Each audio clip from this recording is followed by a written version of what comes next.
What's going on, y'all, man? Welcome back to the Mechee from the Midwest podcast. I wanted to get in here and give y'all some quick results on the boxing events that went over this week. One of them actually slipped my mind.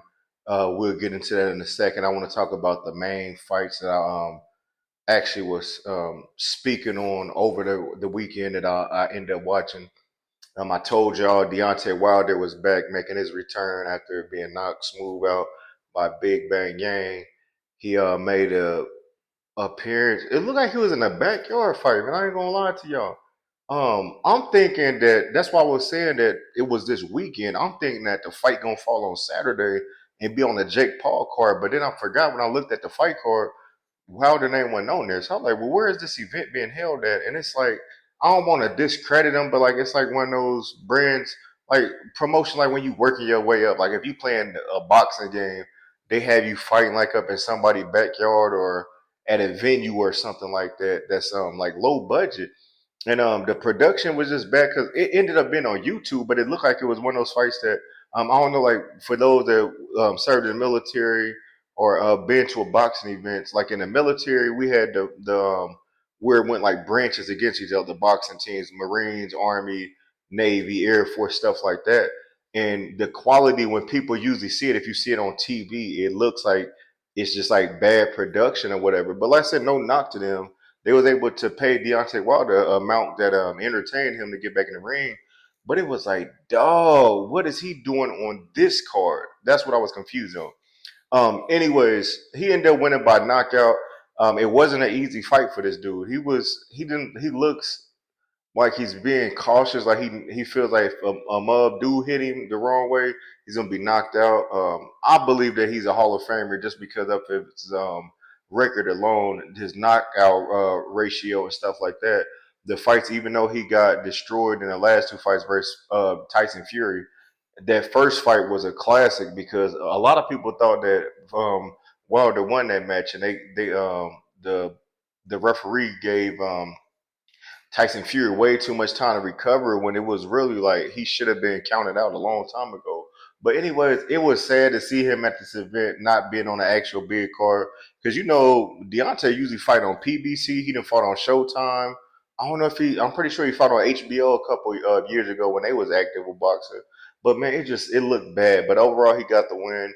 Um, After the fight, they were saying so many different people that he should fight, and to me, I don't believe he could beat anybody in that top 10. Now, fights that we still want to see, Anthony Joshua, that was always a big fight, a brawler versus a brawler, but I feel like AJ is a little bit more polished.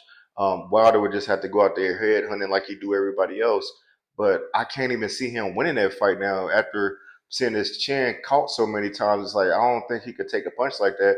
But then again, AJ done been on the other side of being knocked out as well. So I'm guessing it would be a good fight. Definitely think that's a sold out fight in the heavyweight division. I wouldn't mind seeing that or Jared Anderson. I could see him fight Jared Anderson because Anderson don't like the block, so I could see Wilder knocking him out and getting a big name back on his resume after these last couple fights he done had. But salute to Deontay Wilder, man. I'm definitely a fan. I just hate to see when fighters get to that age where they feel like they got to keep fighting for their legacy when it's already proven. You've been the Americans heavyweight champ. Um, and knockout ratio is crazy. You got like 40 plus knockouts. You got nothing else to prove, man. But you can't tell a fighter when to stop fighting. They just have to stop on their own. But salute to Deontay Wilder. Also on that card, we had the kid Austin Schofield versus Tevin Farmer. This was supposed to be a solid fight with Farmer because he's a never been stopped early in the fight. I don't think like that early in the fight. But Schofield is coming off a illness. He was supposed to be fighting Shakur Stevenson. A lot of people said he was ducking smoke or whatever, but they said they starting to find the proof that he was poisoned by somebody outside the camp or whatever. But he ended up putting on a show. He dropped Farmer twice this fight in the first minute or two, and then the ref jumped in and was like, "Look, he can't take no more."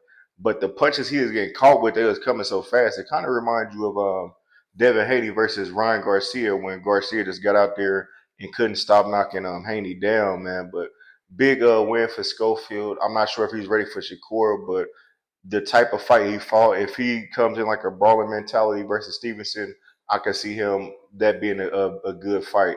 They've already said they sparred before and all that type of stuff. You know how sparring go, but they said Schofield used to get the best of him or used to put a whooping on him sometimes. So we'll see if how that plays out.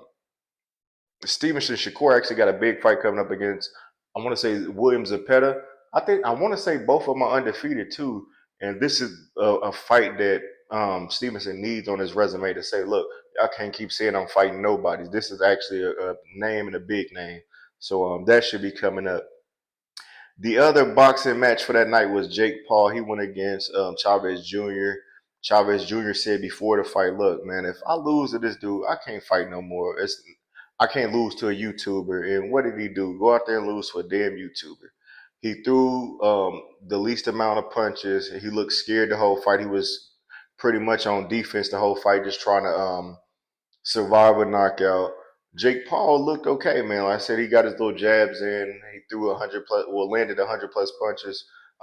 Chavez just he made a mockery of his pops, man, because his pop was in attendance. You can tell they kept on zooming in on him.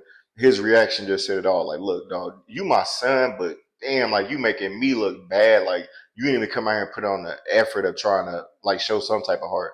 Even though he did later on in the fight, it was just like a couple of punches here and there that you like, oh, he might got a chance to put a little pressure on Jake Paul. And Jake Paul looked like he was tiring out, so I don't see how Chavez continues to try to fight unless he's just fighting for money at this point. But that was all it was for boxing, man. We got a lot of boxing coming up this month. I'll be tapping in each week that the event come up so we can do a little prediction card. Um, I'm trying to think. I know Stevenson will fight this month. I want to say Daniel Du Bois and Usyk fight. That's the heavyweight title. That's later on in the month. So we got some big fights coming up this month, y'all. So y'all just stay tuned in to the Meet You from the Midwest podcast. I'll be back next week or the week after that when this next event coming up for boxing, and we'll talk about some predictions on boxing. Make sure you like, share, and subscribe to the channel from the Meet You from the Midwest podcast on Facebook, YouTube.